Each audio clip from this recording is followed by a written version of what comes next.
postcards on like eBay, you know, for like $6, and just like picked out the best ones, and like wanted to print thank you on the front of them, you know, trying to figure out how to print on it. Tried to run it through like an inkjet printer, laser printer, nothing worked. But like to the point where I was like trying to jam it through a laser printer and it wasn't working, so like I was like, fuck it, I'll try and screen print it, you know. Bought a screen, like one of the speedball kits, something. It's a little, you know, single halogen light bulb exposure method, and it worked, and it was sweet. And I spent like an entire day on a run of like 8 postcards, you know.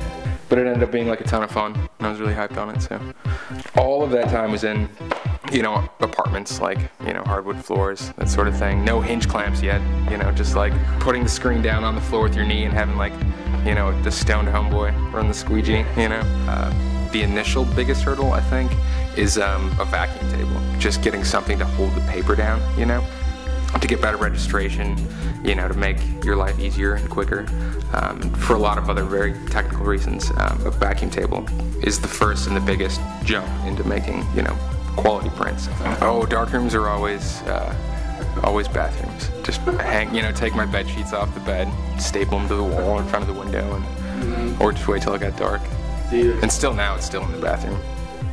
That's kind of the cool thing about screen printing. It's such a, you know, lo-fi DIY kind of thing. The difference between the equipment that you have after spending $5,000 on an exposure unit compared to the equipment that you're using, you know, the shitty $8 speedball kits, you know, really isn't that different. It's the same, you know, it's a light bulb.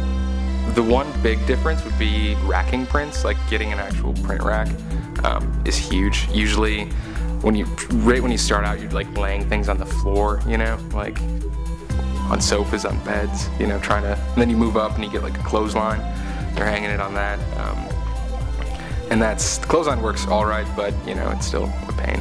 But then once you get a rack, you know, that's I think the first piece of equipment to where you're like invested. You've spent, you know, anywhere from $100 to $1,000 on a, you know, 300 to 400, you know, pound piece of equipment. Andy McInnes is the book that this man is making, doing like a DIY screen printing book that's actually geared towards making you a better printer, not just getting a small shitty job done. When that book gets done and when it comes out, it's gonna be pretty damn helpful, like pretty helpful. Because I mean, my main source when I was starting out was Andy at Northwest Graphic, going in there and asking him questions, what is going on? And then you just riddle off about 9 things, and I would try and retain it in my brain and go home and figure it out.